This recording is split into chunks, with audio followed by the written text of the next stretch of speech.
heard the singer. It's the What's on Your Mind show on your local station, WMBS Uniontown.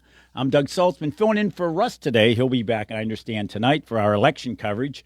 I'll be back with you later today, too, from 5 to 8 o'clock. And as you might guess, we'll be talking politics today on Election Day 2025, often called the off-election year, which I think is all. These are just as important as any other election. But before we get started on that, let's talk about those sponsors: Tireman's Auto Garage, K2 Engineering, Coldwell Banker, Laurel Ridge Realty, Chestnut Ridge Counseling, Hicks and Baugh's Drugstore, Red Rooster Dumpster and Hauling, Gary's Auto Sales, and Bright Stripe Seal Coating and Line Striping. Hosts and sponsors, I should say, of the What's on Your Mind show. I think I'm the host today, at least. At least I think I have that right. But again, make sure you stick with us all day today. Election 2025. Sadly, the turnout on these elections isn't as high as it is naturally during a presidential election year.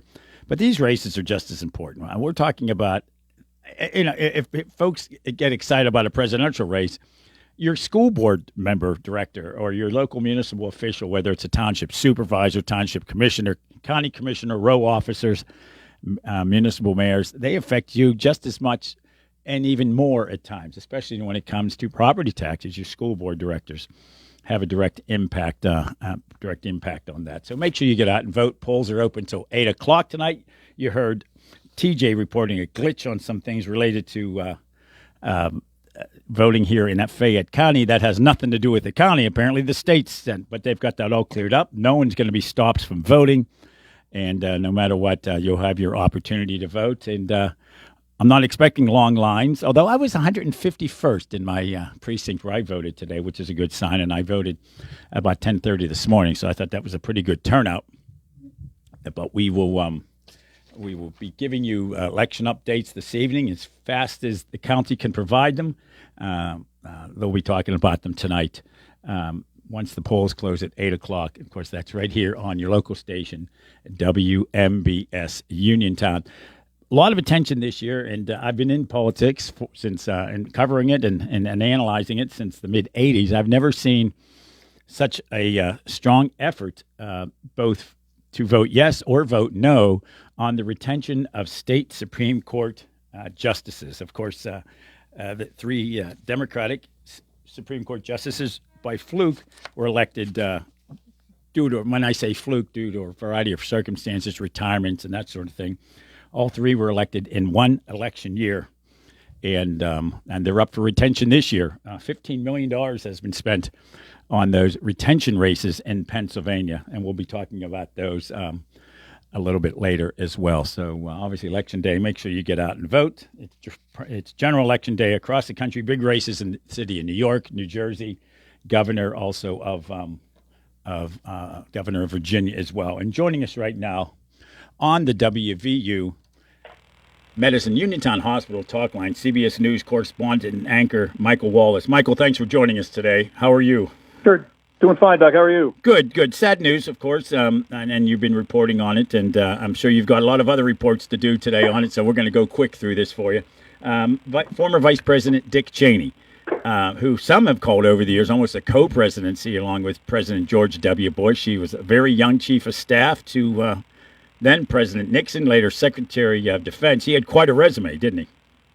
Quite a resume, and that made him quite a vice president, Doug. I mean, if you recall, in 2020, during the campaign, President George W. Bush called on Cheney not to be his running mate, but to help him choose a running mate. And then as those interviews started going on and he started meeting more with Cheney, somewhere along the line, Mr. Bush decided, you know what, Mr. Cheney, you're my guy. You have more experience than any of these people we're bringing in to talk to. Would you be my VP? And Cheney agreed, and the rest, as they say, is history. But yeah, all that experience from being a congressman from Wyoming to White House Chief of Staff for President Ford, Defense Secretary for the first President Bush, that all added up and made Cheney arguably one of the most powerful vice presidents of the modern era. Yeah, Pennsylvanians were closely watching that determination who was going to be the vice president pick of George W. Bush, because Tom Ridge was in the running. Of course, he at the time he was a congressman from the Erie area of Pennsylvania, He had a very famous first intern ever when he became congressman. That was me, oddly enough. It's a very small world. I'm not very famous. But then, of course, he was governor of Pennsylvania, and a lot of folks thought he was going to be the one to serve following his time as Secretary of Homeland Security and under George Bush's father's administration. And, of course, very interesting. Last year, of course, Vice President Cheney, in a battle with the current president, decided to endorse his opponent. And that doesn't happen too often. Endorsed his opponent, Kamala Harris. Obviously, that caused quite a riff. Yeah, I mean, who would have predicted in 2000 or even 2008 that Dick Cheney in 2024 would be voting for the Democratic nominee for president and not the Republican? But his daughter Liz Cheney, of course, was at the forefront of the investigation into the 2020 election and whether President Trump tried to steal that election, basically overturn some results and beat Joe Biden there. And so, Mr. Cheney was very defensive of his daughter. At one point called President Trump a coward for the way that he was treating her and others involved in the investigation. And at one point during the campaign last year said, I'm voting for Kamala Harris, not for Donald Trump, which certainly turned a lot of heads at the time. Yeah, over the years, then Vice President, candidate Cheney, Vice President Cheney later, spent a lot of time here in southwestern Pennsylvania, as so many presidential candidates do. Pennsylvania, and particularly the Pittsburgh metropolitan area, is a real draw. He's come in for fundraisers for local congressmen back in the day. He was not a vice president that sat at his desk very often, and I would think that would be a compliment. He was constantly on the road, was he not? He was, certainly. He was, it was not a ceremonial job in his eyes at all. Very influential. Some people didn't take too well to that on Capitol Hill. They thought he was kind of a stealthy manipulator. They thought he had kind of a smirk that he wore in his face a lot of the times. At one point, Cheney did say, "Am I the evil genius in the corner no one ever sees come out of his hole?" He says, "I guess so, but it's a nice way to operate, actually." I think he kind of liked, like you said, he's out doing the fundraiser and things, but when it came to the work back in Washington, I think he kind of enjoyed staying behind the scenes a little bit and having a little more influence that way, and he certainly did. I mean, he showed great respect for his boss. One time, at the time, I was working for United States Senator Arlen Specter. In the middle of a live interview I think it was on C-SPAN with Cheney, somebody whispered in his ear, "The president wants to talk to you," and Cheney got up and walked off the set and left Arlen Specter sitting there by himself because if the president calls, you take his call. No matter what you're doing. So it was interesting. And that was a very odd time, too, after 9/11, that the rumors go out that he was in some bunker somewhere and not accessible. And I remember going to town hall meetings with my then boss, Arlen Specter, who said, "Well, I hear these stories, but I see him in the Senate." He's there. So I don't know what bunker he's hiding in. But I guess late night hosts started talking and making jokes about that. And it almost became an issue that people thought was the case. He was still in hiding for some reason. Well, I do know after 9/11, they made a very concerted effort to keep him and President Bush apart physically, just in case there were another attack or attempted attack. They didn't want the two of them together too often as targets. So that was part of the reason that he was, not always on the scene or in the limelight with the president. But like you said, he certainly was still very much involved in the day-to-day operations of the administration. Especially on 9/11, of course, the technology on Air Force One is very different now. President Bush at the time afterwards said how frustrated he was. They couldn't make phone calls or watch a television set on Air Force One, probably the most high-tech plane there is. And he said, I couldn't make a phone call to the White House, to my own office. I couldn't call. And, of course, Cheney was sort of running the show at that point. Yeah, I've forgotten this. I saw this morning and I'd forgotten all about it. But Cheney said, soon after 9/11, he had a defibrillator at the time. This was before he had the heart transplant in 2012. He had a defibrillator in there. And he had the wireless function of the defibrillator turned off for years because he feared that terrorists would find a way to remotely send his heart a fatal shock through the defibrillator. Oh, good heavens. So that's how detail-oriented Dick Cheney was, and it served President Bush well. Yeah, the IDF could make pagers explode, so I guess just about anything can happen when it comes to technology. Right. Michael Wallace, CBS News correspondent and anchor, we appreciate your taking time. We'll give you 1 minute off until your next interview, so we appreciate it. Appreciate it. Very busy day. Thanks, Michael, have a good one. Thank you. You too. Take care. You too. Michael Wallace, I should say. The other Mike Wallace, huh? We're familiar. Appreciate him joining us today, talking about the career and the impact of Vice President Cheney. Yeah, it's funny. If the role of vice presidency is very unique. John Nance, who was a vice president under President Franklin Delano Roosevelt, and Roosevelt had multiple vice presidents through his over 12 years of being president of the United States, three plus terms when he passed away in April of 1945. But his one vice president, Nance, said the position of vice president is about as exciting as a bucket of warm spit. That's pretty blunt, especially for nowadays. That would be blunt, let alone back in the 30s and 40s for a vice president to say that. And at times, vice presidents have had very little involvement in administration. There's the talk, of course, the Manhattan Project, which created the nuclear bomb during World War II. It wasn't until he became president, when Harry Truman was sworn in as president, following the death of Franklin Delano Roosevelt, FDR, they explained to him that what was happening. Even the vice president wasn't aware of this massive project, including tens of thousands of people. They had to tell him about the atomic bomb development, which, of course, he eventually made the determination to use based on the best information, as they always say, surrounding his cabinet. So, yeah, the vice presidency is very interesting. I think one of the first ones to really meet with the president on a regular basis was Walter Mondale, who actually had an office in the White House. Vice presidents before that, they had offices over in the Capitol. At times, that's now considered more of a ceremonial office. It's where I met when I was a kid, Vice President Ford, oddly enough. We were in that ceremonial office, and then all of a sudden, times were different then. Security wasn't quite what it was. We turned around, and there was the Vice President Ford. During his time, of course, as Vice President of Richard Nixon before Nixon's resignation. So interesting times, to say the least. We're also going to talk coming up here at about 1:35 p.m.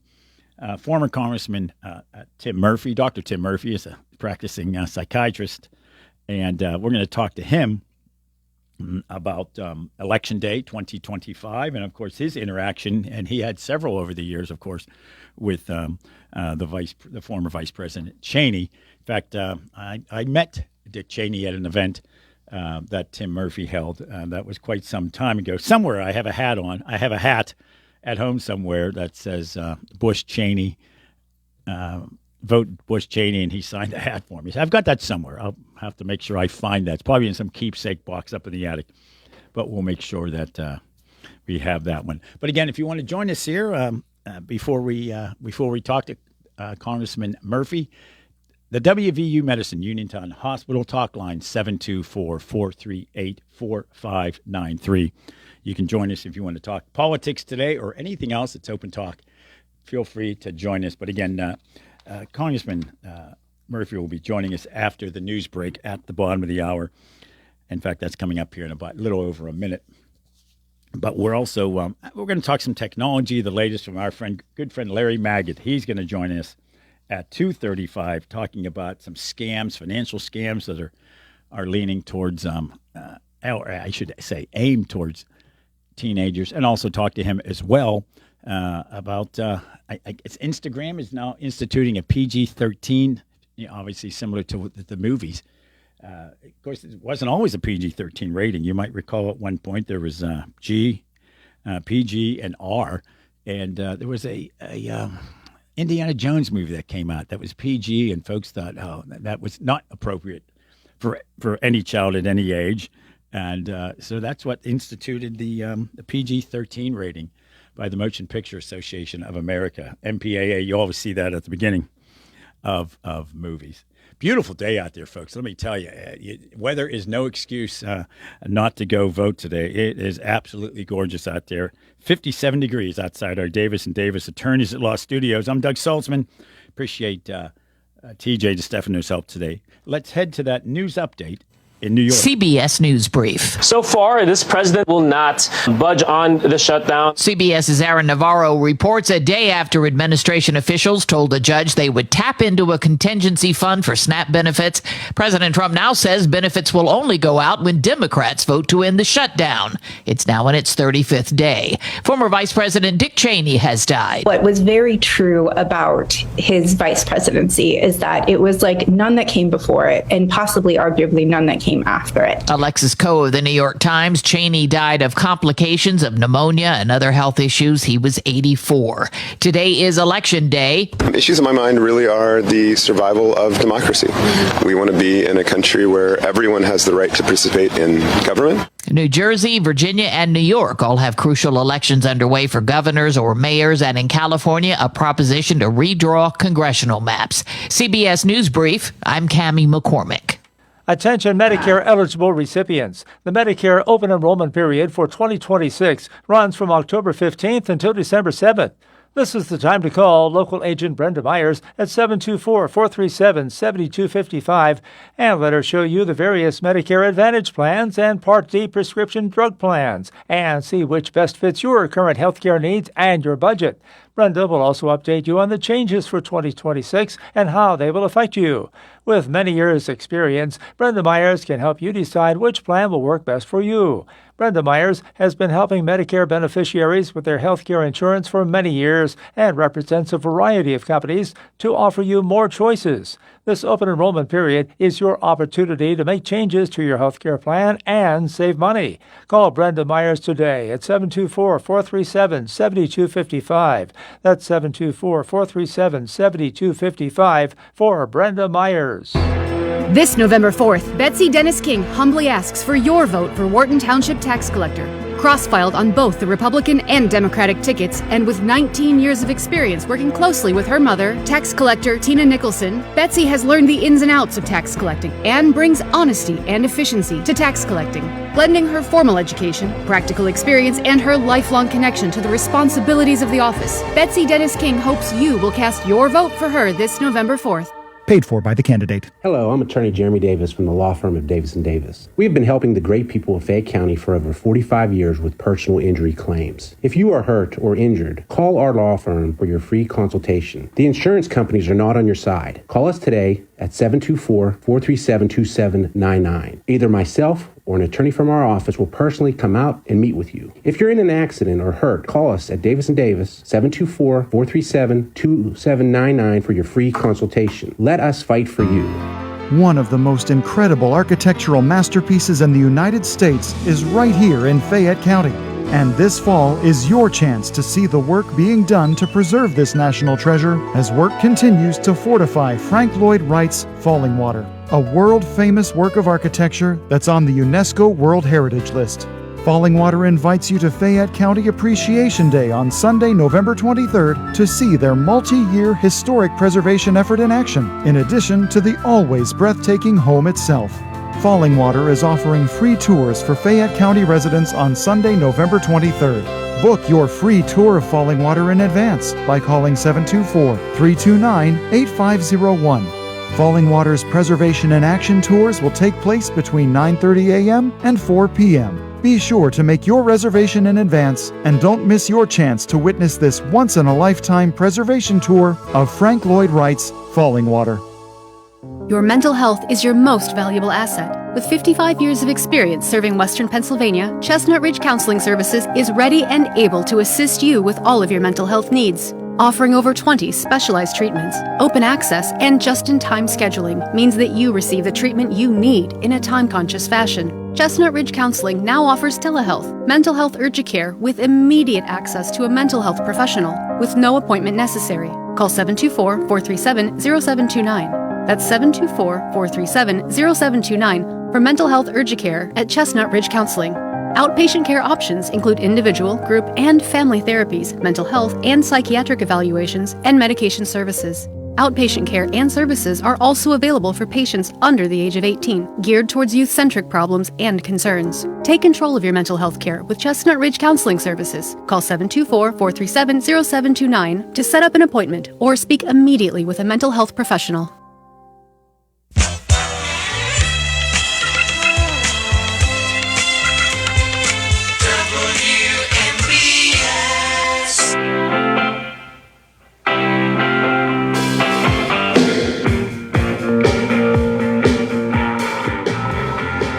Mike and the boys, Rolling Stones, bring us out of the break. Beautiful day out there outside our Davis and Davis Attorneys at Law Studios. I'm Doug Saltzman.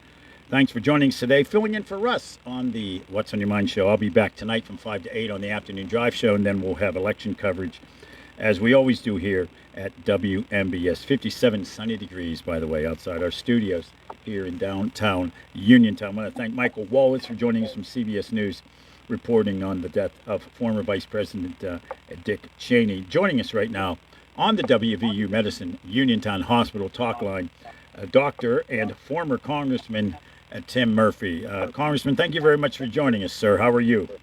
I'm doing well, Doug. Good to be with you again. Thanks. The Vice President, of course, over the years would travel frequently.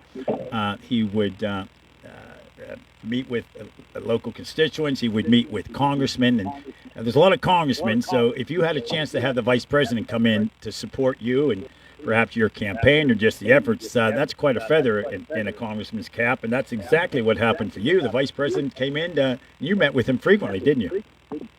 Yes, I did. And, you know, when the Vice President comes to your district, it either means he reelects you or your election's in trouble, or both. So he came in early. I think it was my second election, and came out to Latrobe, Arnold Palmer Airport out there. And it was a wonderful event. It was a real honor to have him there. But part of it for me, I was just pinching myself, like, I can't believe the Vice President of the United States just said my name, and was there to support me. But he was very kind and very giving that way, and campaigned for a lot of folks. And it did give me an opportunity behind the scenes, behind the blue curtain, as they say. You know what that is when you have the president, vice president, there's big blue curtains around to hide everything. But just talking about some of the issues there, and he remained in touch with me over the years that I was in Congress now, that meeting with small groups of us. I always found him very accessible to answer questions, particularly as the wars in Iraq and Afghanistan went on, as they were dealing with confusing intelligence information. But the thing I liked him was also very personable. He once, his campaign staff called and said, hey, the president wants to go to a church on Sunday, wants to go to Methodist church. I said, well, why are you calling me? You want me to look one up for you? He said, no, he wants you to come with him. Oh. So we actually went to a Methodist church in Mount Lebanon. I don't know if he told the media, but I know when he walked out of the church, there was a lot of cameras there. But what was interesting is the church itself was being renovated. So I thought I was going to take him to this beautiful church. There's a Methodist church in Mount Lebanon. It is a very lovely church. But I didn't know it was being renovated. And so basically, they had services in the basement, sitting on those metal folding chairs, you know, nothing fancy about it. You know, I almost expected someone to bring out the potluck dinner with local folks at the fire hall. But very humbly there, the pastor never drew much attention to it, just welcomed for coming. And it was really kind of came in quietly, left quietly. It wasn't a campaign whistle stop at all. What was interesting is that, you know, any church is going to have people who are Republican, Democrats, whatever. But apparently some of the folks in the congregation liked him being there, and some did not. But the pastor, to his credit, says, look, I don't turn people away. If people want to come into our church, we welcome them in at all times. So it was warming, and it was to see how the local community responded to him, but also how he came in just humbly and quietly, not trying to draw attention for him. So for a man that's the Vice President of the United States of America, just little events like that I was impressed with his warmth and his approachability. Now, that church you're talking about is a beautiful church. My brother was married in that church. It's such a small world. You know what I mean, yeah. Yeah, it's funny how those connections come about. And I was at that event at the Arnold Palmer Regional Airport in Latrobe. Somewhere, I was saying earlier on the show, I have a hat that says Bush Cheney, and he signed it. So I've got that in some keepsake box somewhere. I should have worn it on the show today as a tribute. But yeah, the Vice President, perhaps one of the great resumes ever, when you think at the young age of 35, I think it was, 36, he was chief of staff to then President Nixon. He became, later, of course, became Secretary of Defense under George H.W. Bush, the elder Bush presidency. And at times, it was almost considered a co-presidency. He was so heavily involved. And it's funny, as vice president, if you don't do enough, you get criticized. If you do too much, the president gets criticized. There's really no winning at times being a vice president. It's damned if you do, damned if you don't situation at times. Would you agree with that? I agree. Vice presidency was originally set up just to be there waiting in the wings if something happened to the president, but also be the president of the Senate. And if you read biographies of like John Quincy Adams, et cetera, and John Adams and others, you realize how many of them said it was a terribly boring job, nothing to do. Maybe went out to some state funerals or something. For the most part, didn't do much. But that role began to change really in the latter part of the 20th century as people like Vice President Cheney took on a more active role than as we got into the 21st century. Because many times the president would pick a vice president they didn't want involved in anything. And sometimes the fear factor, I'll choose a vice president who you don't want. So it keeps me in there. You had people like Teddy Roosevelt as vice president. He wanted to get more involved, and that just wasn't going to happen. But, of course, when McKinley was assassinated, he got in. But Cheney took a more active role, I think, because of his knowledge of the White House operations, his knowledge of the intelligence community, particularly as we're dealing with the Iran-Iraq wars, the Afghanistan and Iraq wars. That knowledge was valuable. Now, yes, he's been criticized for overreaching on some of those things. History will tell us more of what all that meant, but I always found him to be straightforward when I asked him questions about what was going on there, but he did take a very active role. Yeah, I mentioned earlier, and I just got an email at radiosaltzman@gmail.com. I gave the wrong name for the vice president. John Nance, I called him. That's his middle name. John Nance Garner was a vice president under FDR, who said that being vice president is about as exciting as a bucket of warm spit, and which would be a pretty blunt comment nowadays, let alone in the 30s, for heaven's sake. So it's sort of fascinating when you think about what vice presidents have considered. Former Vice President Kamala Harris was criticized for not being involved enough. And many times it has nothing to do with who the vice president is, but what the president and his staff wants to do with the vice president. It's a whole different world. Exactly. Look at President Trump is assigning more things to J.D. Vance and for Kamala Harris, and for Joe Biden, they really didn't have as much involvement in the day-to-day operations of things. Not depends on the personalities there, but nothing in law says they have to do anything except preside over the U.S. Senate and gavel them in and out. So, and of course, it's R&D. It doesn't matter. It's not as if one party's vice presidents are more involved than others. There's been talk about how much Dan Quayle was involved in the presidency. LBJ, who was, frankly, one of the most powerful people in Washington, even by President Kennedy's own admission, was an afterthought at best during the Kennedy administration. He was constantly in foreign countries representing the country there. And that's often what a vice president does, is be the foreign adversary for the president, such as the Secretary of State or National Security Advisor. Frequently, they're on the road. Right, and that's sometimes the president does it intentionally to keep them out of their hair. Exactly. That happens too. Back in during the height of the Clinton scandals, at one point, Al Gore, they joked, was in the United States, but as far from Washington as he could be. He was in Hawaii at the time doing some official work, but he stayed in the country. But he was as far as he could be away from Washington, and still be in the U.S. As we talked with former Congressman Dr. Tim Murphy, not former doctor and former Congressman Tim Murphy. Right, that's it. Yeah, we got it right. About Vice President Cheney. I remember at one point he was in town for something, and they were looking for someone simply to staff him. So I'm at the William Penn Hotel in downtown Pittsburgh, and I'm standing outside the room just in case he needs something. And all of a sudden, they said, the Vice President would like to see you. I'm like, okay. And I walked in, and he's introduced himself. Hi, I'm Dick Cheney. I'm like, hello, Mr. Vice President. He said, Doug, can you explain what a lock and dam is? And I said, sure, I'll be happy to. He said, have you ever seen them? I'm like, yes, I've been to locks and dams along the rivers for many years. And here I am trying to explain a lock and dam, which isn't the easiest thing. And suddenly, another staffer walks in with a dry erase board, and I start drawing a lock and dam to explain. And he wasn't in town for a lock and dam event, so I didn't know why. But I think so as here I'm trying to draw a lock and dam, and he said, "You're not a graphic artist, are you, Doug?" I said, "No." He said, "Well, that's good, but I do understand what you're telling me here." Yeah, but that was so. Yeah, well, he was from Wyoming. They didn't have a lot of locks and dams with navigable rivers out there. No, they didn't. Another interesting thing too, when he was on the committee to pick a vice president for candidate George W. Bush. And I guess he did such a good job vetting people, he got the job. That was rather unusual. I'm sure you recall that.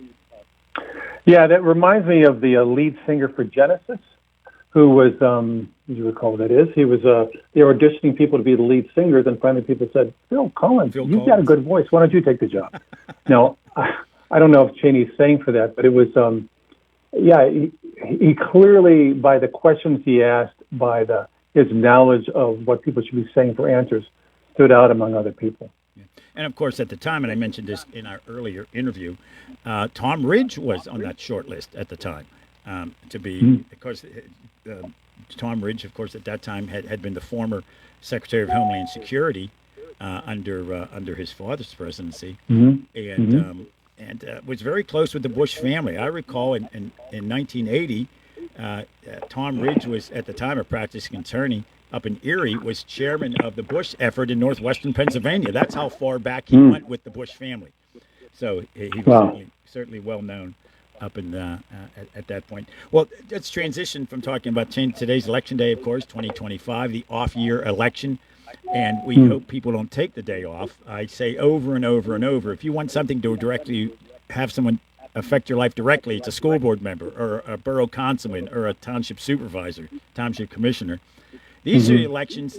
These should also be the big elections, shouldn't they? They really should. And it's disappointing. When I voted this morning, I think I was maybe the 5th or 10th person to vote. Very, very slow day. No cars in the parking lot. And you're right. When people are concerned about the education of their children, I can't think of any excuse that any parent would have to stay away from a school board election.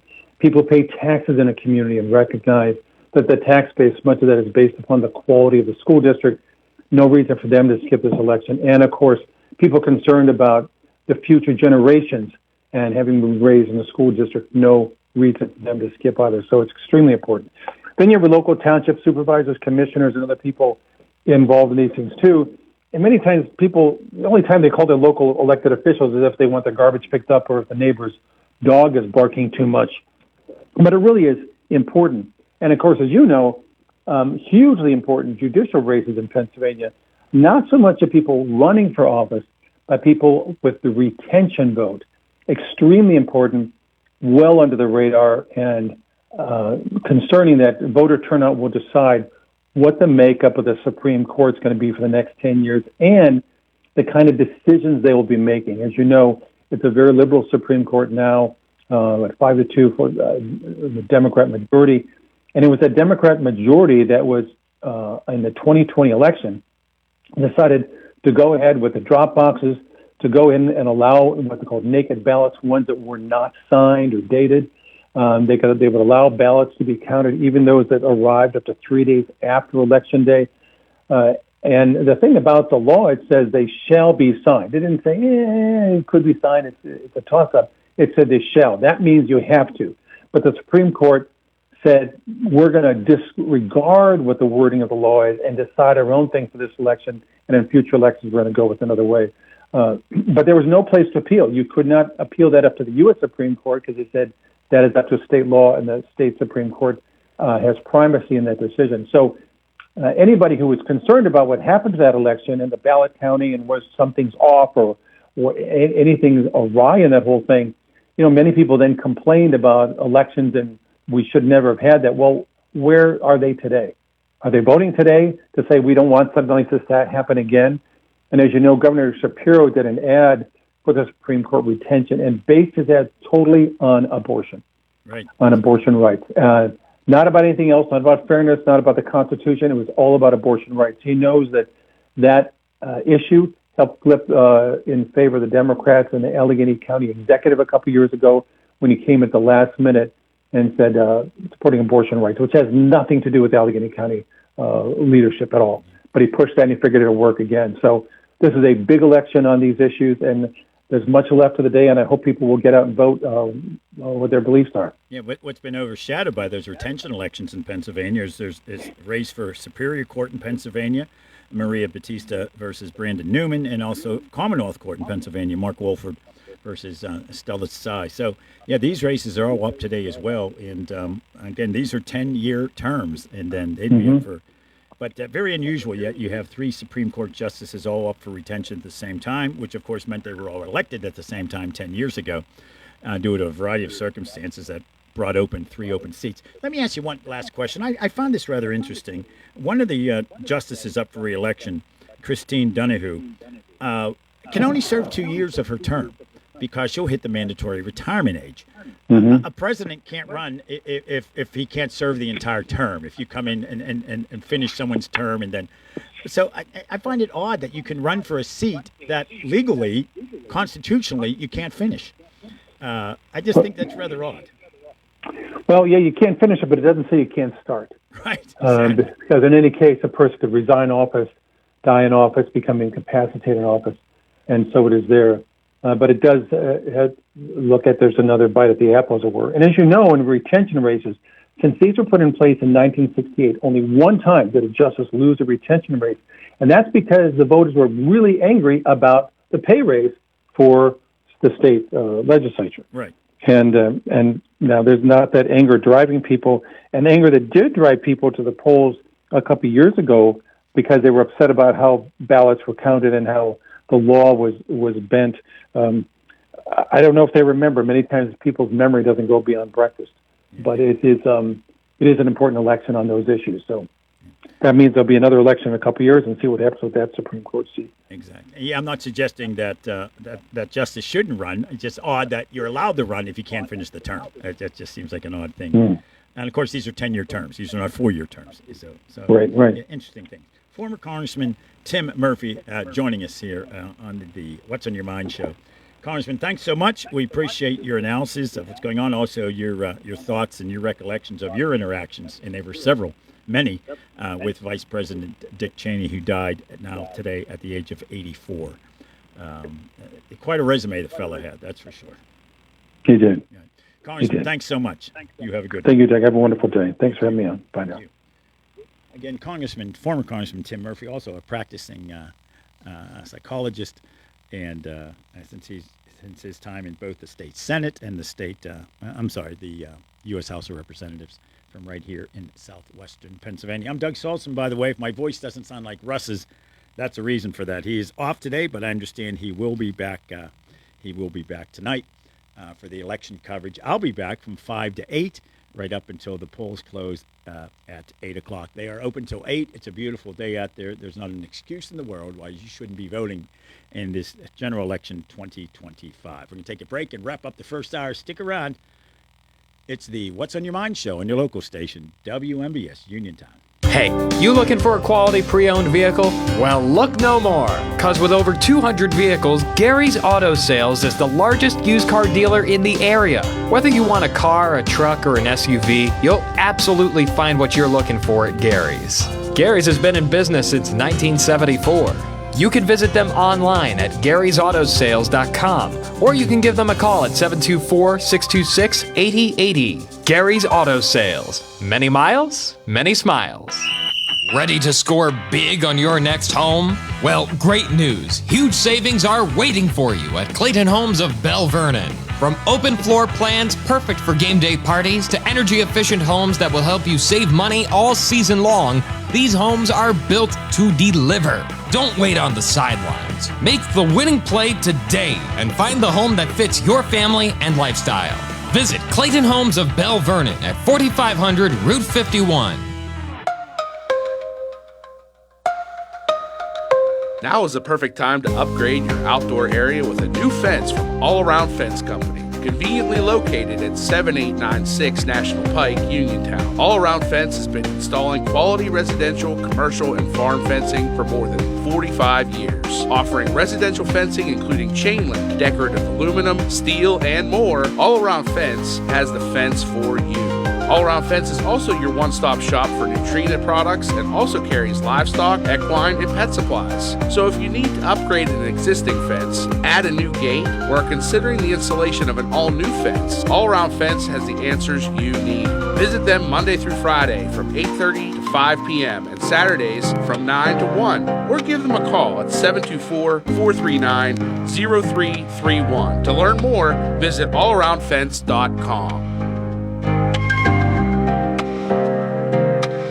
Located on Route 40 and voted best in Fayette Hotel and Lodging, Super 8 in Uniontown offers value and amenities like free breakfast, free Wi-Fi, and guest laundry to help make your stay hassle-free. The staff at Super 8 Uniontown is committed to providing consistent quality, exceptional service, and affordable accommodations. Their prime location offers jacuzzi suites and a true Fayette County hospitality with easy access to nearby attractions, dining, and entertainment for you to enjoy. As part of the trusted Wyndham brand, Super 8 provides a consistent and reliable experience. Book direct at super8.com. Are you looking to list or sell your house? Now is the time to let the professionals at Caldwell Banker Laurel Ridge Realty help you with all of your real estate needs. Caldwell Banker Laurel Ridge Realty has 2 convenient locations to better serve you. In Uniontown area, 724-437-7100, or in Connellsville area, 724-628-7200, and speak with one of our real estate professionals. Visit our website, caldwellbanker.com. We have been proudly serving Western Pennsylvania area for over 30 years and look forward to helping you with all of your real estate needs. Broker Paul Bortz Jr.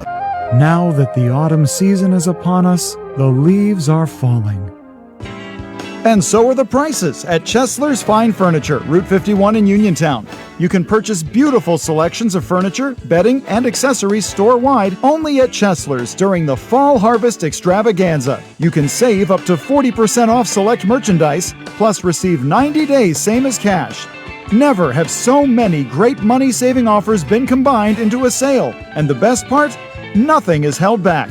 All Chesler's famous home furnishings are available to you, including Vaughn Bassett, Riverside, Craftmaster, Lancer, Lazy Boy, Best Home Furnishings, Pulaski, and White Dove.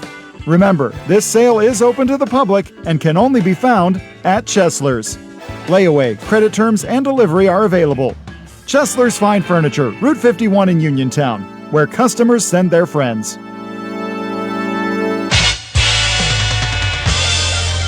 WMBS.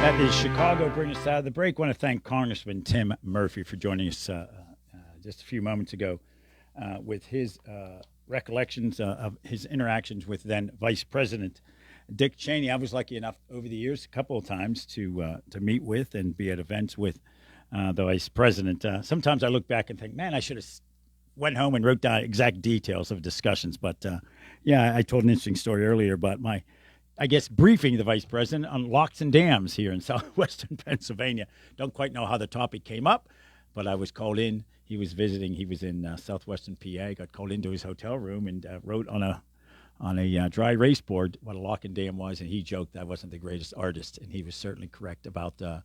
CBS News coming up at 2 o'clock, followed by local, regional, and statewide news with TJ DeStefano, of course. I appreciate his help today as I fill in for Russ Rhodes on the What's on Your Mind show. I'll be with you till 3 o'clock. Next hour, we'll be checking in with our good friend Larry Mag to talk about some new things out there on the world of the internet and and protections for teenagers. We'll talk to him. But we're going to have open talk right after the news as well on the WVU Medicine Uniontown Hospital talk line 724-438-4593. So if you want to call during the local news portion, you'll be first up. We can talk about elections. We can talk about whatever you want to talk about. But first, we're going to hit that CBS News from New York, followed by your local news. Again, I'm Doug Saltzman. TJ coming up. Stick around. This is CBS News on the Hour, sponsored by O'Reilly Auto Parts. I'm Cammie McCormick. A day after the administration said it would tap a contingency fund to pay SNAP benefits, there is confusion. Stacey Lynn reports. On Truth Social, President Trump posted he would be withholding Supplemental Nutrition Assistance Program benefits until the government reopens. But Agriculture Secretary Brooke Rollins suggested earlier the USDA will continue paying during the shutdown using contingency funds. plans. She said it will be a cumbersome process and benefits may be delayed for weeks. Caitlin Huey-Burns reports there could be some movement on Capitol Hill on ending the shutdown. You have a small group of rank-and-file Republicans and Democrats who are working together to try to find a solution. And what they're talking about here isn't all that surprising. It involves reopening the government and then a vote at some date certain to vote on these Obamacare extensions, subsidy extensions, these tax credits. That is kind of at the heart of the Democrats' argument here. Transportation Secretary Sean Duffy warned today the shutdown could cause travel chaos if it lasts another week. Former Vice President Dick Cheney has died. His family says he died from complications of pneumonia and cardiac and vascular disease. He was 84. CBS's Major Garrett. Dick Cheney, unlike many vice presidents, is not a footnote in American history. He's not a footnote in American presidential history. He was, without question, the most powerful vice president ever to hold that position. Former President George W. Bush called Cheney a decent, honorable man. Cheney was a hard-charging conservative who was a leading advocate for the invasion of Iraq. Today is Election Day. There are gubernatorial contests in New Jersey and Virginia, where we find CBS's Nicole Killian. Winsome Earl Sears, who is looking to make history today, as is former Democratic Congresswoman Abigail Spanberger. Regardless of who wins, a woman will be the next governor of the Commonwealth, which has not happened in its 4 centuries. There is a closely followed mayoral election in New York, and in California, the Proposition 50 redistricting ballot measure. More mystery drones have been spotted close to military bases and airports in Europe, as Vicky Barker reports. This time it was Belgium, whose armed forces have been ordered to shoot down any more unidentified drones spotted over military installations. This after 3 consecutive nights of drone activity over Belgian sites, including near a military base where U.S. nuclear weapons are stored. Stocks are down on Wall Street, partly due to losses in the same big tech companies that have been the main drivers of the market's rally this year. This is CBS News. Think O'Reilly Auto Parts for all your car care needs. Get the parts and service you need fast from the professional parts people at O'Reilly Auto Parts. If you are looking for a trusted local law firm with a strong commitment to their clients, look no further than Zebley Law Offices. Attorney Zebley has been practicing law in Fayette County for more than 4 decades. Although specializing in bankruptcy, Zebley also handles real estate matters, civil suits, collections, wills, powers of attorney, and more. If you need legal help, go with a name you recognize and trust. Call Zebley Law Offices today at 724-439-9200. Concerned about your heart health? At WVU Medicine, we believe your heart deserves world-class care, close to home and always within reach. Our non-invasive cardiology team uses advanced tests like stress tests and cardiac MRI to diagnose and monitor heart conditions without surgery. Call 877-WVU, the number 4HRT, or visit wvumedicine.org/heart.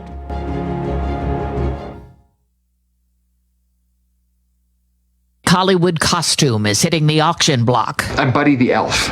You look hilarious. The skin-tight green costume Will Ferrell wore in Elf will go up for bids next month. You look like you came from the North Pole. That's exactly where I came from. The package includes the matching hat and tunic. Tags reading Mr. Ferrell are on the inside and written in blue on the black belt. The London auction house staging the sale says the ensemble could go for around $250,000. Also up for sale is Marty McFly's hoverboard from the second and third installations of the Back to the Future trilogy. Steve Kathan, CBS News. A California man survived nearly 3 weeks in the Sierra Nevada mountains in harsh conditions. Ron Daly says he'd set out for a half-day hunting trip, took a wrong turn, then there was a snowstorm, and then his truck broke. He walked 12 miles before being rescued. I'm Cammie McCormick, CBS News. Now the local, district, and statewide news. Being brought to you by Fayette Heating and Air Conditioning, your Bryant Dieter, keeping you warm and cozy in winter and cool and comfortable in summer with a quality Bryant gas furnace or air conditioning system. And now the news. Good afternoon. It is 2:05. It is sunny and 57 outside the Davis & Davis Attorneys at Law Studios. Fayette County's personal injury attorney since 1976. Your local station, 590 AM, 101.1 FM, WMBS. I'm TJ DeStefano. Sports and weather will follow the news. The Pennsylvania Department of State inadvertently sent 2024 voter information instead of 2025 information to Fayette County, according to the County Election Bureau. Some voters say that they have received an advisory that said they already voted by mail and returned their ballot. Commissioner Scott Dunn said he had to vote using a provisional ballot at his polling location. The correct file has now been sent for Fayette County's backup paper books or paper poll books, according to the Department of State. In a statement, the state said, or the department said, that they are aware that the data transfer error resulted in Fayette County's electronic poll books displaying outdated information. All paper poll books contain accurate records, and county officials have contacted polling places impacted by the error and directed them to switch to paper poll books. Voting continues in those precincts uninterrupted. The Department of State urges voters to call 1-877-VOTES-PA if you experience a problem. The polls are open until 8 tonight, and mail-in ballots must be received by your county election bureau by 8 as well. And WMBS will have election results coverage starting at 9:30 tonight. 6 people were taken to the hospital from a mining accident in Greene County Monday night. First responders were called to the Harvey Mine on Patterson Creek Road in Morris Township around 10:30 p.m. Core Natural Resources said that the underground accident involved a pressurized water hose. 6 people were brought out of the mine and taken to area hospitals. 5 of the 6 were treated and released, while 1 person remains in the hospital for further evaluation. CNR said it's conducting an internal review of the incident and working with other agencies to determine exactly what caused it. Drivers across Pittsburgh are spending more time than ever being stuck in traffic. That's according to the 2025 Urban Mobility Report from the Texas A&M Transportation Institute. The study found Pittsburgh drivers are losing an average of 53 hours sitting in traffic. It also showed travel patterns have changed drastically coming out of COVID-19, with heavy traffic hours spreading into the midday, midweek, and weekend travel periods. Traffic congestion now exceeds pre-pandemic levels. Tylenol maker Kenvue is being sold in a deal worth billions. Here's more from Mark Mayfield. Kimberly-Clark announced a cash and stock deal valued at $48.7 billion to buy Kenvue. The deal would bring brands like Huggies and Kleenex under the same roof as Tylenol and Band-Aid. The deal is expected to be finalized in the second half of next year. It's one of the biggest acquisitions on Wall Street of 2025. I'm Mark Mayfield. WMBS time is 2:08. Sports and weather after this. 439-2323. For 24-hour emergency service, call us when you need. We're Fayette Heating and Air Conditioning, your service company. Be prepared for bone-chilling winter weather. Have Fayette Heating and Air Conditioning install a Bryant high-efficiency furnace in your home to replace that old worn-out system you now have. Choose Bryant's Plus 90 gas furnace or other quality heating system to keep yourself and your family warm and toasty this winter. Fayette Heating and Air Conditioning will also keep your present furnace running at peak efficiency with their 15-point safety check and cleaning. Call Fayette Heating and Air Conditioning today for your appointment. 724-439-2323. That's Fayette Heating and Air Conditioning, your Bryant dealer, Route 119 north of Uniontown, located near Laurel Mall. Call Fayette Heating and Air Conditioning, 439-2323, 439-2323, 439-2323, 439-2323. In sports, Steelers coach Mike Tomlin met with the media today ahead of their Sunday night game against the Chargers in Los Angeles. On the injury front, Scotty Miller and Cole Holcomb could be out early in the week, but could play Sunday. Isaiah Siamalu, Chuck Clark, and Jabril Peppers could also play against the Chargers. Steelers also signed receiver Marquez Valdez-Scantling to the practice squad, and he replaces cornerback Beanie Bishop, who was released on Monday. Steelers at the Chargers Sunday night. Kickoffs at 8:20 on WMBS. The local, district, and statewide news has been brought to you by Fayette Heating and Air Conditioning, your Bryant dealer. Route 119 north of Uniontown, located near Laurel Mall. Phone 439-2323. This Weather Watch is brought to you by Clayton Homes of Belle Vernon. Is it time to find a home that fits your lifestyle? Visit Clayton Homes of Belle Vernon. You'll find special savings along with beautiful, energy-efficient homes packed with features you've been dreaming about at Clayton Homes of Belle Vernon, 4500 PA 51. Sunny the rest of the afternoon, 59, mainly clear and 43 tonight. Partly cloudy tomorrow with a few showers in the afternoon, 66. Right now it is sunny and 57 outside the Davis & Davis Attorneys at Law Studios at 2:11 on this Tuesday afternoon. I'm TJ DeStefano. Up next, we have hour 2 of What's on Your Mind with Doug Saltzman on WMBS. This Weather Watch was brought to you by Clayton Homes of Belle Vernon. Is it time to find a home that fits your lifestyle? Visit Clayton Homes of Belle Vernon. You'll find special savings along with beautiful, energy-efficient homes packed with features you've been dreaming about at Clayton Homes of Belle Vernon, 4500 PA 51. You don't fix what's not broken. That's true. You don't replace what is working well. Jason Scott is doing a good job working as South Union Township Supervisor. Jason Scott utilizes his skills on a daily basis in the township office. Whether repairing storm drains, operating a plow truck, or working with his fellow supervisors on economic growth, Jason Scott is out there working for you all day, every day. Let's keep experience and integrity in the township. Keep Jason Scott, full-time South Union Township Supervisor. Paid for by the candidate. This November 4th, Betsy Dennis King humbly asks for your vote for Wharton Township Tax Collector. Cross-filed on both the Republican and Democratic tickets, and with 19 years of experience working closely with her mother, tax collector Tina Nicholson, Betsy has learned the ins and outs of tax collecting and brings honesty and efficiency to tax collecting. Blending her formal education, practical experience, and her lifelong connection to the responsibilities of the office, Betsy Dennis King hopes you will cast your vote for her this November 4th.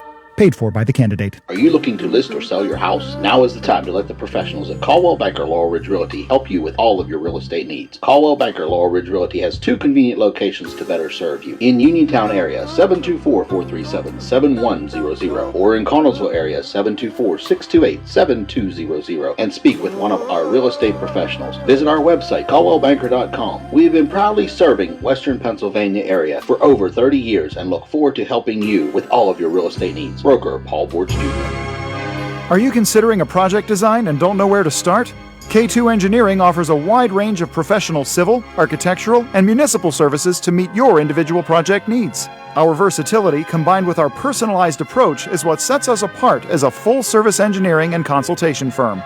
To learn more about our services, please visit us on the web at www.k2engineering.net. K2 Engineering, where customer service is our priority. Businesses come in all shapes and sizes. Integrity doesn't. For more than a century, the Better Business Bureau has set the standards for how businesses should operate honestly and ethically. So when you're looking for a business you can trust, check to see who's BBB accredited and who isn't. Always choose the Better Business. Look for the BBB seal because it's looking out for you. That's why it's the sign of a better business. And find a better business anytime at bbb.org. Zen's Antiques and Home Decor, part of the Cinder Shack family of vendors where you can find both antique and new furniture, collectibles, housewares, gift items including jewelry and candles, and so much more. Follow Zen's Antiques and Home Decor on Facebook for new items and information on upcoming events. Zen's Antiques and Home Decor in Building 2 at 3391 National Pike in Farmington. Zen's Antiques and Home Decor. Hello, Uniontown and Fayette County. This is attorney Erica Dowd of Quattrini Law Group. Are you a veteran suffering from a service-related disability or disease? Not all injuries are obvious or happen quickly. We've helped hundreds of veterans with conditions like PTSD, neuropathy, heart conditions, and cancers get the benefits they deserve, even when their conditions didn't start until many years after service. VA benefits can be paid for any condition that could have been caused or worsened by your service, from Agent Orange exposure, Camp Lejeune water exposure, burn pits, or physical injuries in the service. If you were disabled from your military service, we can help you. The consultation is free and no obligation. Call us today at 1-888-534-6016 or Google Quattrini Law Group. Again, this is attorney Erica Dowd from Quattrini Law Group, reaching out to veterans like you. Your local station, WMVS. The views and opinions presented by the host, guests, or callers on this program do not necessarily represent the positions of WMBS Radio.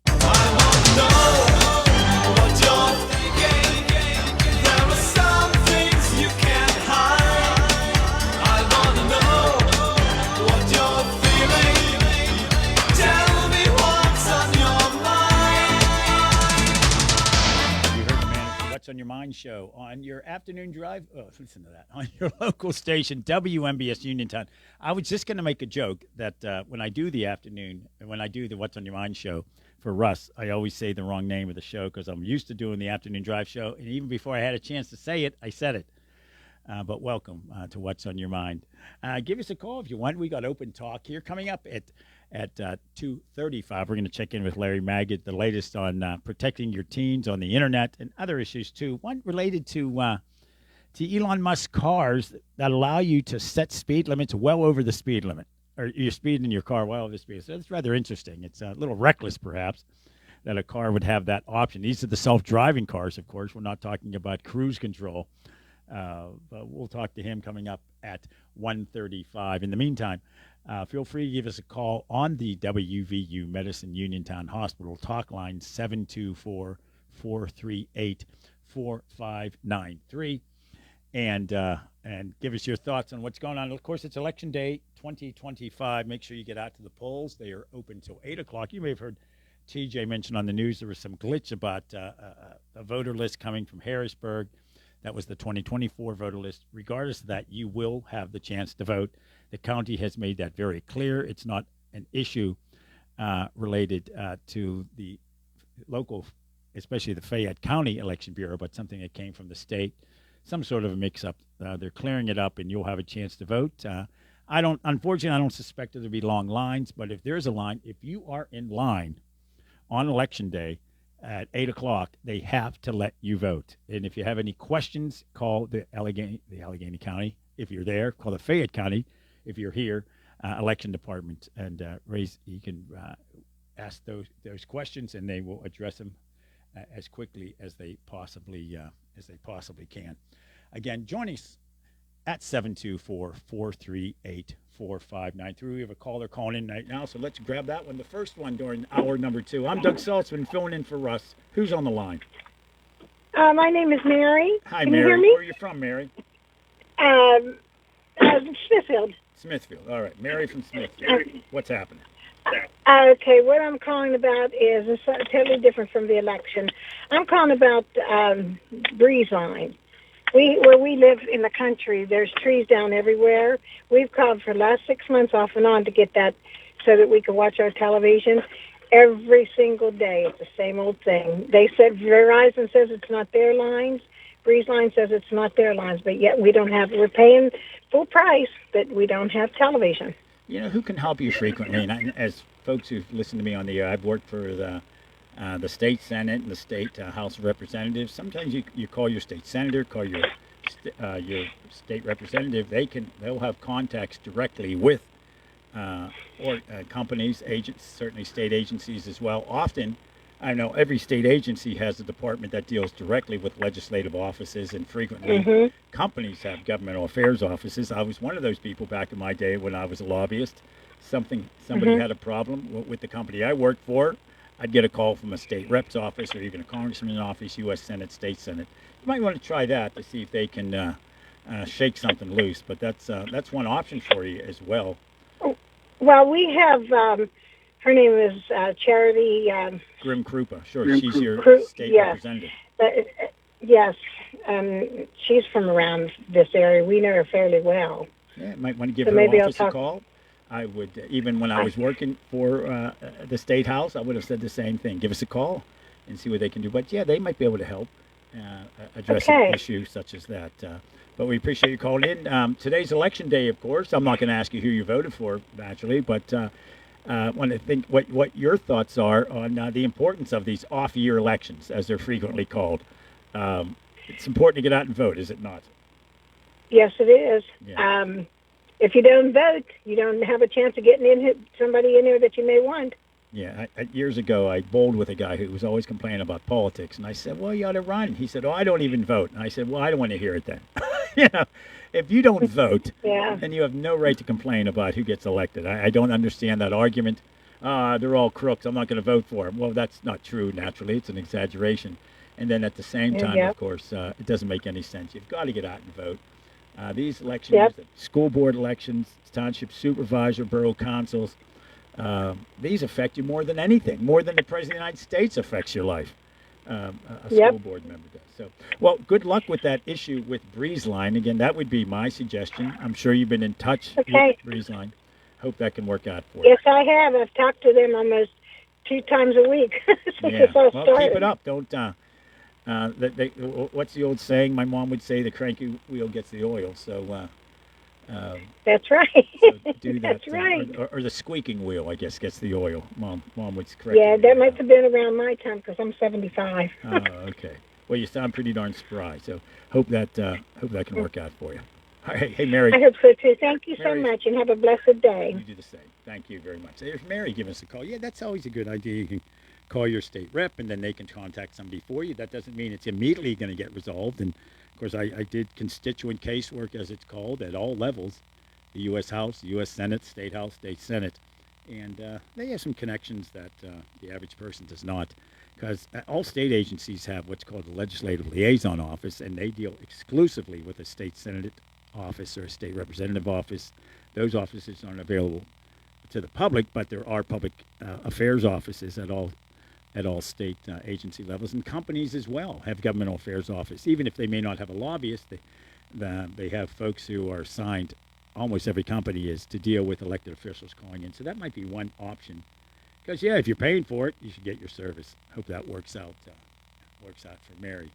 Again, I'm Doug Saltzman. I'm filling in today for Russ Rhodes. You're welcome to give us a call on the WVU Medicine Uniontown Hospital talk line 724-438-4593. It's Election Day 2025. As we've been talking earlier, a lot of races, and these are the busy ballots. There are sometimes on Election Day in even-numbered years that the ballot is very small. If your state senator is not up for election, if your U.S. senator is not up for election, that ballot would only include a state representative race or a congressional race, maybe a governor's race, statewide row offices.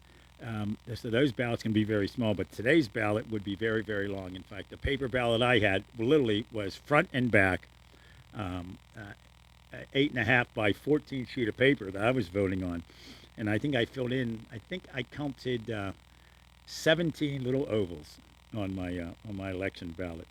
But of course, we have those retention elections coming up, are today, of 2 state Supreme Court judges, Christine Donahue, David Wecht, and Kevin Dougherty, all originally elected as Democrats, and there's a very, very strong push not to retain them, and there's a very strong push to retain them. Over $15 million has been spent.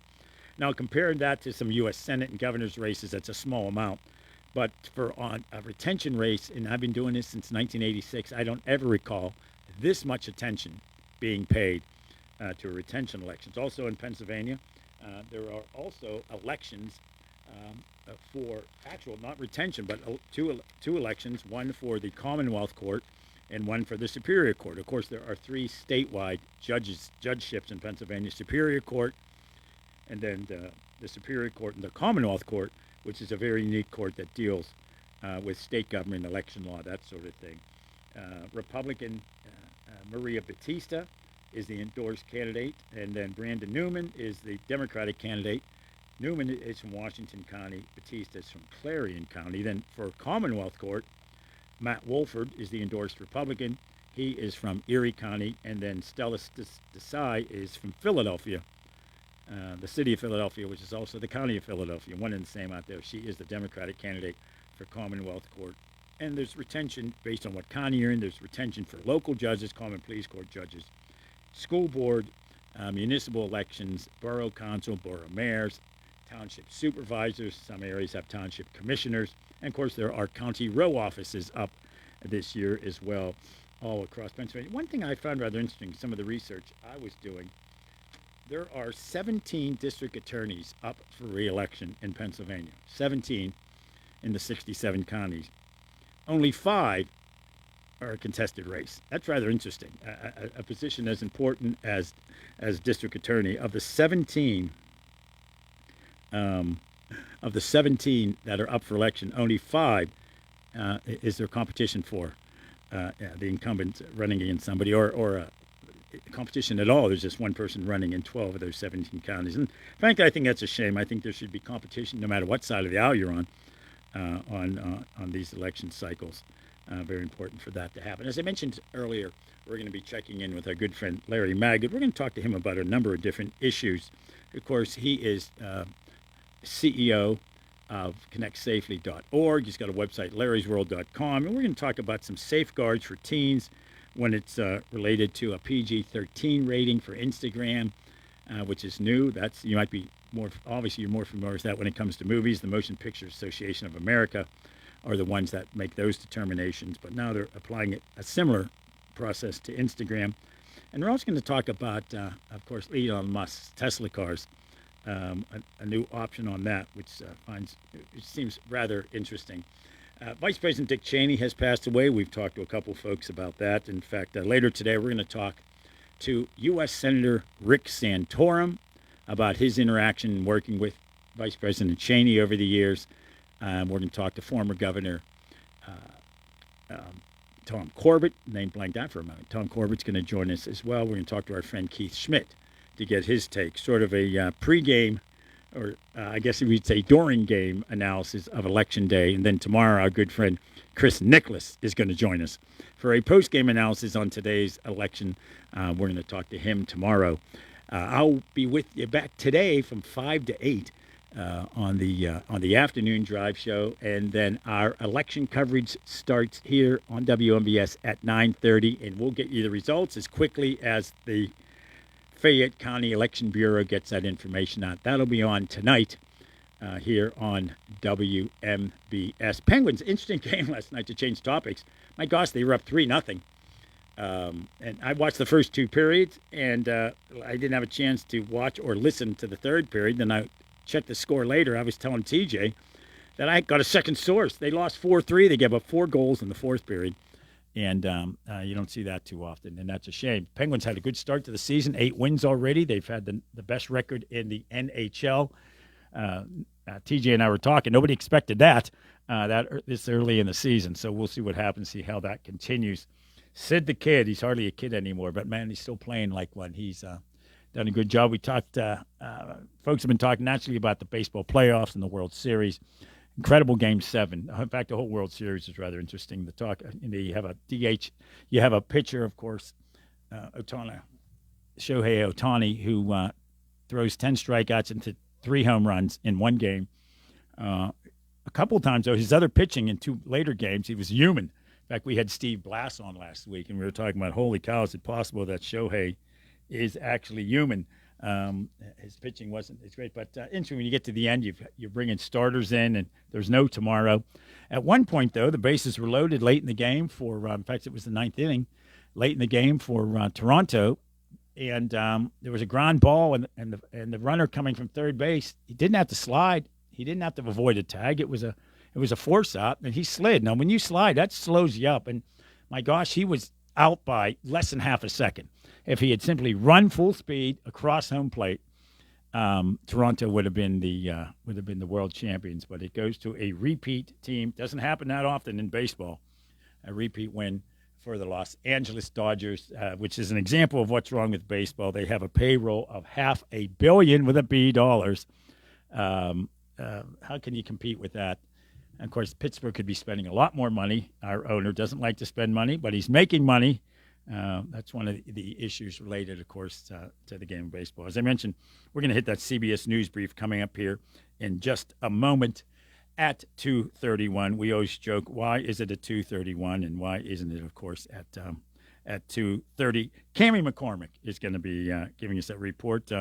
First story will be about President Trump posted on social media that he would be withholding SNAP benefits until the government reopens.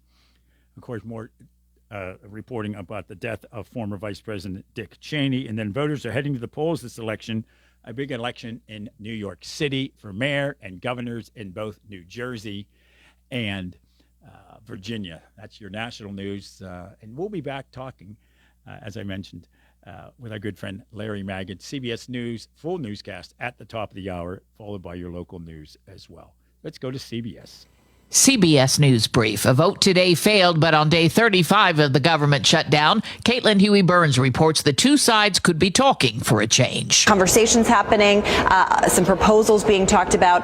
There has not yet been any clear indication of what that looks like in terms of legislation, whether that might be a vote sometime this week. Former Vice President Dick Cheney has died. Former White House correspondent Peter Mayer. History will recall Vice President Dick Cheney's key role in the aftermath of the September 11th attacks. In those uncertain times, he was often at undisclosed locations to protect presidential succession. Cheney was 84. Today is Election Day with key contests in Virginia, New Jersey, and a closely followed mayoral race in New York. I voted for Zoran. I think he is definitely the best candidate. And, we'll see how things go, but that's where I put my vote. President Trump endorsed former Governor Andrew Cuomo. CBS News Brief, I'm Cammie McCormick.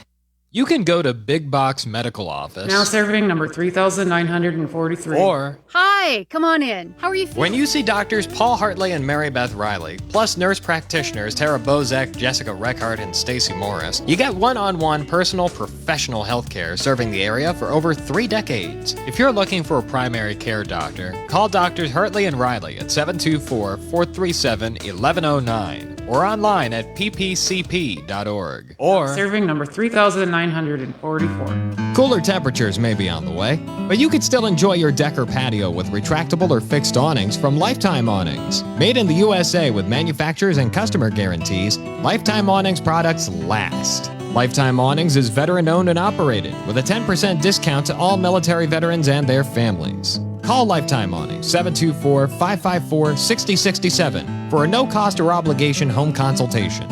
Or email John, the owner, at lifetimeawningsusa@gmail.com. Bad hair day? Bad day at the office? Bad day behind the wheel? Hey, stuff happens, even to the best of us. At least your car insurance rate doesn't have to take a hit. Get Erie Rate Lock from Erie Insurance. Gives you a great rate that stays put until you change a car, driver, or your address. Plus, seriously good service. Now that's something to smile about. Your Erie agent in Uniontown and Ross Traver Township is Sprowls Insurance Group, 724-437-9812, or go to sprowlsinsurance.com. Erie Rate Lock does not guarantee continued insurance coverage and is not available in all states. One of the most incredible architectural masterpieces in the United States is right here in Fayette County. And this fall is your chance to see the work being done to preserve this national treasure as work continues to fortify Frank Lloyd Wright's Fallingwater, a world-famous work of architecture that's on the UNESCO World Heritage List. Fallingwater invites you to Fayette County Appreciation Day on Sunday, November 23rd to see their multi-year historic preservation effort in action, in addition to the always breathtaking home itself. Fallingwater is offering free tours for Fayette County residents on Sunday, November 23rd. Book your free tour of Fallingwater in advance by calling 724-329-8501. Fallingwater's Preservation in Action tours will take place between 9:30 a.m. and 4 p.m. Be sure to make your reservation in advance and don't miss your chance to witness this once-in-a-lifetime preservation tour of Frank Lloyd Wright's Fallingwater. Hi everyone, this is Kelly Clark with Autoland Hyundai in downtown Uniontown. SUV season is here, and you can get that new, certified, or select pre-owned all-wheel drive that you've been looking for. It's just a test drive away. Let me show you how simple you can buy or lease your next vehicle.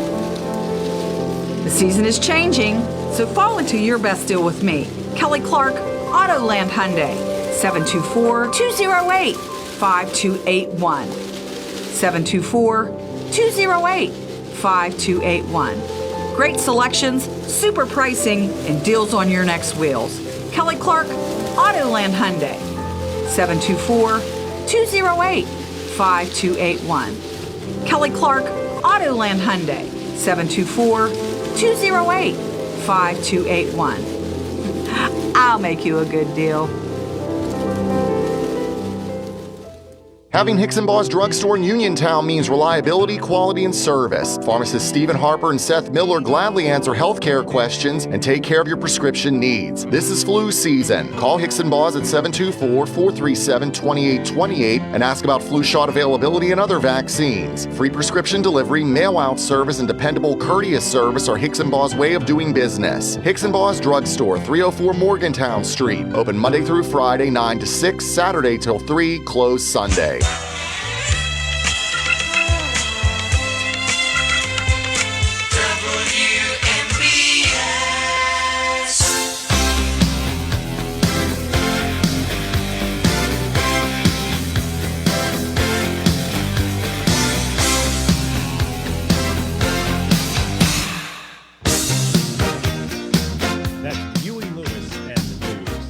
Out of the break.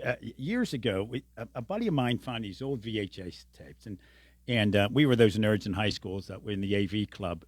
So oddly enough, I saw a VH player, and he said, "These are something from high school. Let's look at them." So we turned it, and it was somebody we were videotaping. Somebody was literally videotaping a high school dance. And honest to heavens, the band playing on our gym stage, the stage in our gym, was Huey Lewis. Now, he wasn't Huey Lewis at the time. He was playing with another band, had a different name. We had no clue that was him until we saw this tape literally like 35 years later.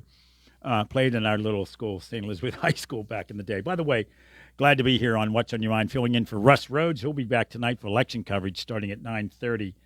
What's on Your Mind, sponsored by Tyron's Auto Garage, K2 Engineering, Coldwell Banker, Laurel Ridge Realty, Chestnut Ridge Counseling, Hickson Bar Drugstore, Red Rooster Dumpster and Hauling, Gary's Auto Sales, and Bright Stripe Seal Coating and Line Striping. And joining us right now on the WVU Medicine Uniontown Hospital Talk Line, a friend of ours on the Afternoon Drive show. He's joining us earlier today. I think it's still dark where he is in California. Not quite. Larry Magid. Larry, how are you? I'm good, thank you. Election day across America. That's not why we're talking to you, but we don't have that in Pennsylvania as easily as you do. We occasionally have referendums but out there in California, you got referendums constantly, don't you? We have referendums for everything. I mean, you name it. Some citizen's going to try to get ballot signatures, and if they get enough, it goes on the ballot. And there's some good laws, some bad laws, but lots of laws in California. And our Constitution, I think, could probably be about as thick as a phone book, as I understand it. We keep amending it. What do they call it? It's initiative and referendum. In Pennsylvania, very difficult to get a referendum on the ballot. It doesn't happen easily. Mm-hmm. California, a cousin of mine said they once voted on which days the lawn clippings would be picked up. That was a referendum. I believe it. I mean, personally, I wish the legislature would do most of these, but this is a case where they really had to, I think, amend the Constitution or something. I don't know exactly, but I know that there was an earlier referendum that put in this redistricting commission, which is extremely popular in California, but the Democrats feel very strongly that they need to do something to counter the 5 districts in Texas. But then, of course, we're going to have I don't know, I shouldn't get into politics, but it seems to be there's going to be a war across the country between red states and blue states to see who can do the most redistricting. Yeah, that's for sure. It's I think Illinois might be next, and Pennsylvania, we had a redistrict midway through. Usually it's done, of course, right after the census every year. Right. But not this time around. So, yeah, it's interesting. Yeah, California, I saw a list of the referendums one time. I'm like, good heavens, it might take 40 minutes to vote. And some of them are very confusing. And the other thing about the referendums is often you'll read them and they'll be the exact opposite of what they seem. In other words, you'll see something and it's going to be all this environmental stuff and it's really good for the environment and it's sponsored by petroleum companies. And you wonder, why are oil companies suddenly so environmentally progressive? But it's just the way they're worded can be very confusing. Yeah, we had, this is years ago, changing the retirement age of judges in Pennsylvania. And I've read it several times over the air. It's almost laughable. Like, good heavens. And I'm into this political thing, and I had to reread it. Like, which way do I vote here? Well, I'm not going to say which way I vote. It doesn't matter. But I'm like, heavens. Lawyers sit around and write these things. And sometimes yes is no and no is yes. Like you're voting you're voting yes to overrule something, and it's like, am I going yes or no? It gets very confusing. Anyway, that's not why you called. No, it isn't. But oddly enough, for our listeners, we do get off track once in a while. Once in a while. Well, let's talk about the latest from your organization, of course, ConnectSafely.org. You're president and CEO of that. And a couple interesting things came up recently that Instagram is now instituting what moviegoers know as PG-13, and that's by the Motion Picture Association of America. Mm-hmm. Is it in conjunction with the MPAA or no? Is it? No, I don't think so. I mean, they may have spoken with them, but it's something they're doing. I think it's more PG-13 type movie ratings. The idea is that teenagers, by default, will only be exposed to content that's similar to a PG movie. Now, it's not a very good analogy, frankly, because movies are much more kind of predictable in a sense. You know, they're all professionally produced, whereas social media, your PG might be my R or my G, and it's very difficult to know that. But the idea is to protect kids from content that could be disturbing, whether that's there's no porn on Instagram, but there's things that are sexually suggestive, maybe bordering on R-rated, that might be on Instagram, and that kind of stuff would be banned from teens unless their parents decide to overrule it. So, or allow them. So just like when my kids were in high school, we took them to see Schindler's List, which was R-rated. And it was R-rated because it was a very difficult, a very complex and serious and disturbing content, but we felt our teens were mature enough to handle it. Now, that didn't mean we took them to see all R-rated movies, of course. Most of them were appropriately rated as inappropriate for kids. I should be writing referendums. The way I'm but we knew you meant. Yeah.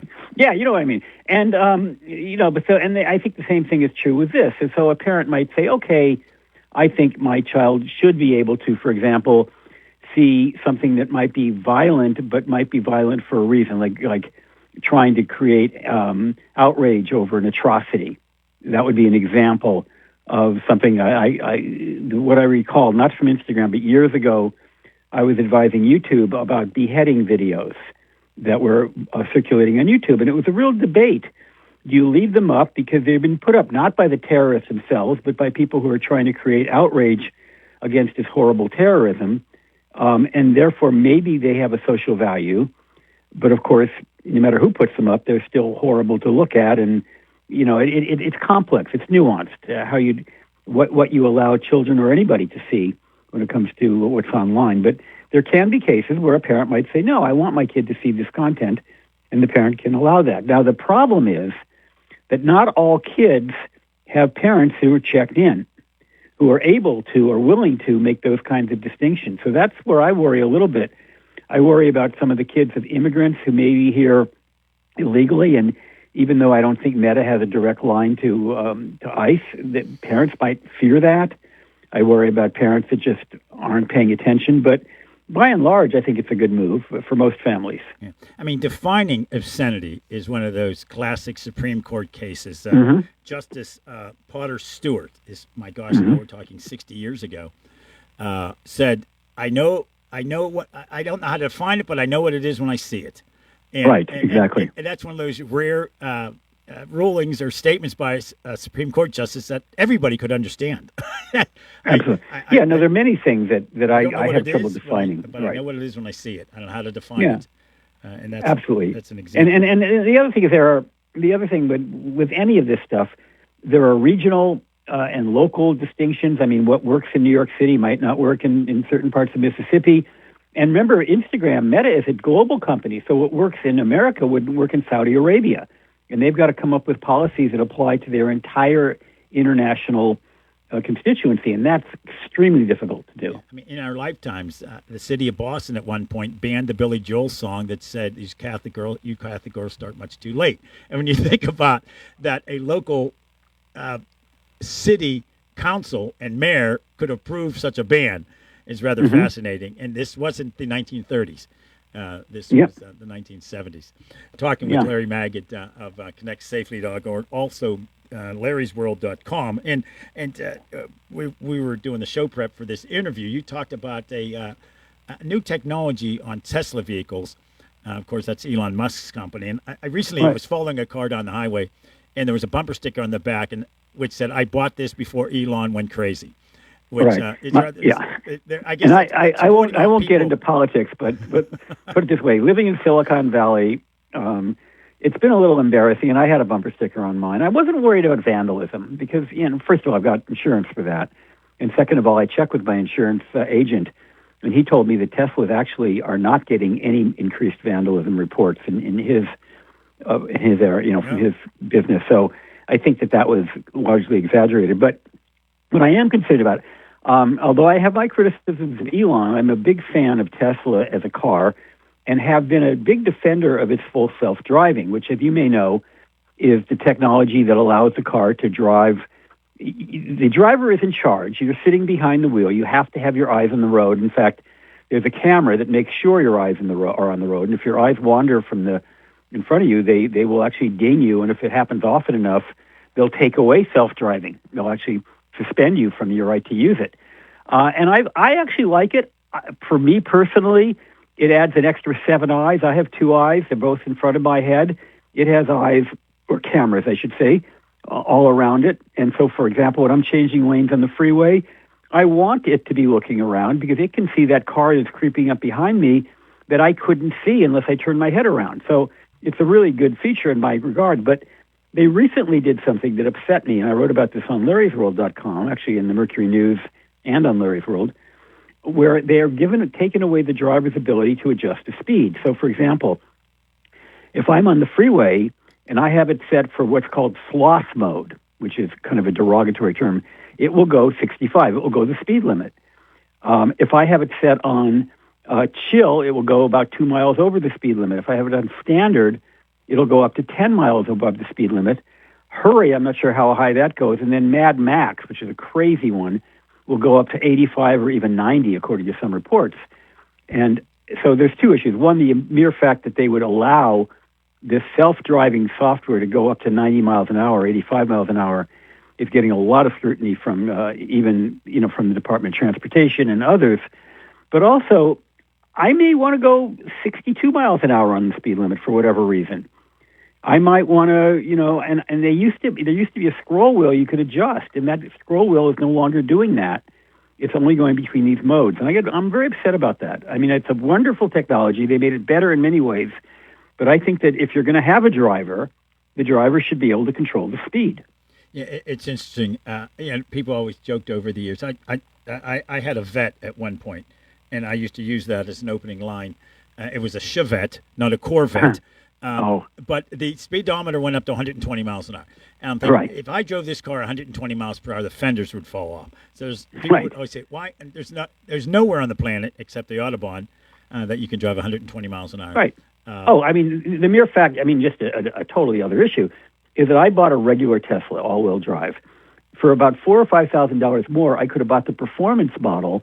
But instead, I don't know the numbers. Instead of going from 0 to 60 in 4 seconds, it goes in 2.5 seconds or something. And I'm thinking, there's no way I would ever go to 0 to 60 in anywhere close to what my car can do. I mean, I'm not on a track. I mean, I'm on a highway. And why people pay thousands of dollars for the ability to speed in ways that you can't legally do in America, I've never understood that. Right, and if you need to go that fast, say you're on the way to the hospital because someone's expecting a baby, you'd run the light anyways. You wouldn't have to come to a red light and wait for it to turn green. The whole thing. But anyway, the thing about it is that it's sort of typical Elon. It was actually Mark Zuckerberg that used the term "move fast and break things." But I think Elon and Tesla no longer. Facebook or Meta no longer uses that phrase. But I think in some ways Tesla kind of does. Elon's attitude is, let's just push the envelope, and then if we get regulatory problems pushing back, we will adjust it, as they've done in the past. They used to do rolling stops. They wouldn't actually stop at a stop sign. They would just roll, and that they had to take that feature away because it was illegal to roll and stop. And I don't know how you can get away with allowing cars to go potentially up to 90 miles an hour. You can allow it. Anybody with a gas pedal could go whatever speed they want up until, but to have it automated at that speed is just odd, in my opinion. Yeah, that seems a bit strange. I have been in automated cabs. I've been in taxis with a driver sitting there doing nothing, and I've been in ones with no driver, Right. which is utterly bizarre. Even Right. when you think we've seen everything. And we have that. We have Waymo in the Bay Area. But what's interesting is that Waymo is only every city that they're in is mapped. So, for example, if I got in a Waymo in San Francisco, it's going to take a route that it has been on probably thousands of times. It knows that route inside and out. I can drive my Tesla on full self-driving any road in America, in fact, any road in North America, any driveway, any alley, any parking lot, and it will drive itself. And obviously, Tesla has not mapped the entire North America. It couldn't possibly have. Right. Yeah, it's always amazing when you're going along and it actually shows the parking lines on a parking lot. like everything in America is. No, and it's quite remarkable. I mean, I don't mean to downplay it. I'm grateful that I have a chance to use it, and I actually think it's safer. But to take away my control now, when it truly is self-driving, and by the way, the term full self-driving is not an accurate term. When it is truly a robo-taxi, then I can understand it. Because the robo-taxi is, you're sitting in the back seat having a cocktail or whatever you're doing, and the car is driving itself. That is different than my car, where not only am I sitting behind the wheel, I am responsible. If I can't say, officer, it's not my fault I was going 75 miles an hour, the car was doing it automatically. That's not going to get me out of a ticket. I was going to say, you could say it to him. It's not I can say whatever I want. Yeah. Exactly. Yeah, exactly. It's not my fault. I didn't do anything. Yeah, those classic lines that we all say to police officers. The dog ate my homework. Exactly. Talking with Larry Magid, President and CEO of ConnectSafely.org. Check out his other website, Larry'sWorld.com, when you can see the latest on what your organizations are up to. Yeah, I get your newsletters, and I found this stuff rather fascinating, especially when you shared with me the information about what Tesla is up to on those vehicles. Pittsburgh, this region, was right at the forefront of automated driving. Carnegie Mellon University was one of the first, and there's a Tesla I don't have track. to tell you, Pittsburgh is becoming a tech hub. I remember when it was all steel mills and smokestacks, and now I go there for tech events now. I love it. My father worked in the steel mill for 30 years, and I could write my name on his car within minutes of it going through the car wash, and that's I bet you could. Back in the 60s. Well, and 70s. I grew up in L.A. where you could see the air. It was full of smoke. Yeah, my dad used to say, him and his buddies, and say, "You smell that? You smell pollution." That's the smell of jobs, and it's funny. They say and my dad was from an environmental standpoint later in his life was very much into issues like that. But it's funny, that's how they viewed those things. It was a few years ago when the wildfires were raging, sadly, in Canada, and that smoke was coming down into the Northeast. And my brother and I were outside one day, and I said, "Man," because they say your sense of smell is the most acute and can send you back to years earlier. And I said, "Man, that smells like our childhood." Yeah, because you can smell that smoke. It really reminds me of my childhood, because, again, I grew up in the San Fernando Valley. And I a few years ago, I was at a meeting. There's called a Universal Studio Hotel, which is this high-rise hotel. And I was at a meeting in a higher floor, and I looked out the window and said, "Wow, there are mountains. That's why they call it a valley." And I was kind of kidding, because I knew there were mountains, of course, but I never saw them growing up. And now you go to the San Fernando Valley, you look around, it's beautiful because you can see the mountains. You see the mountains, yeah.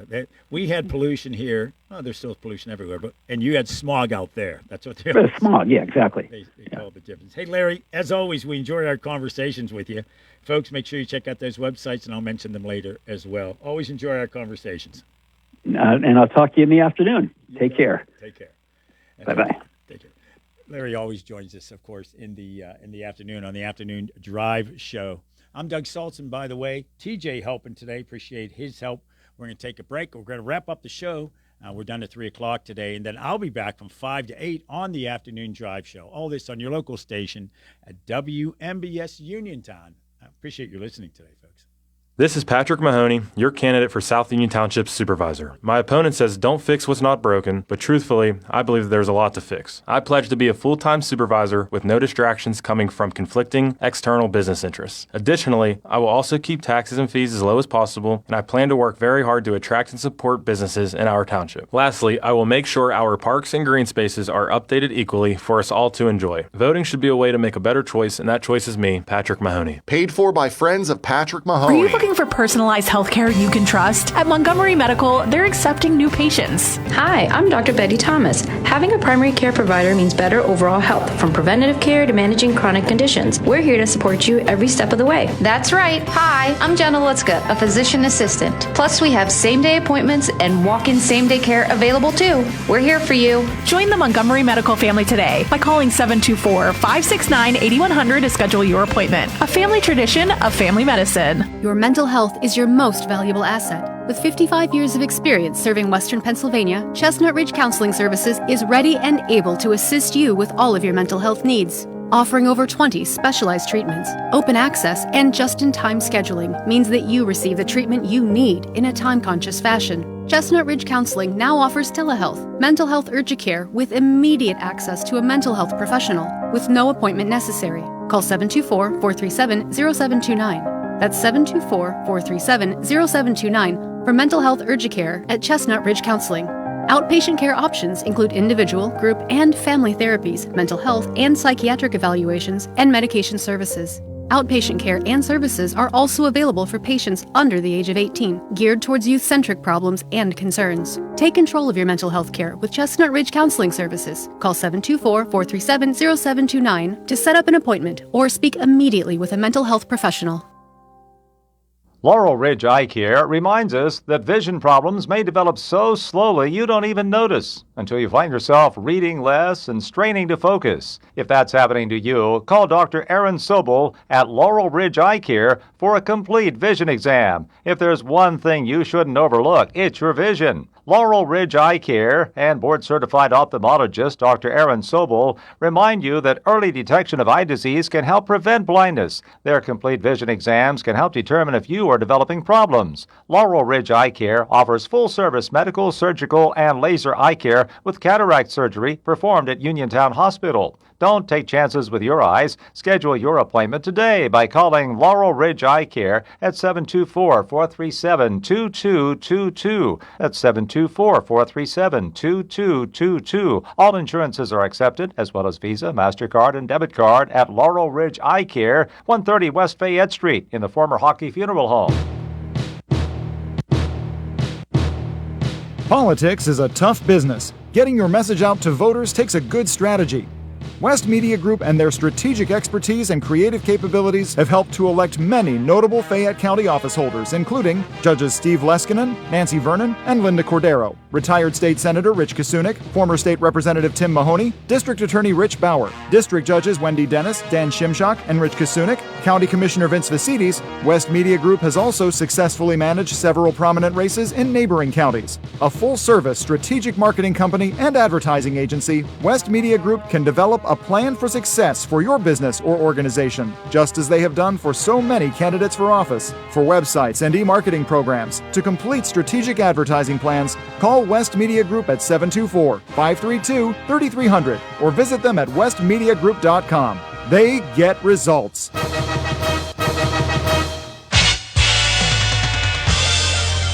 WMBS.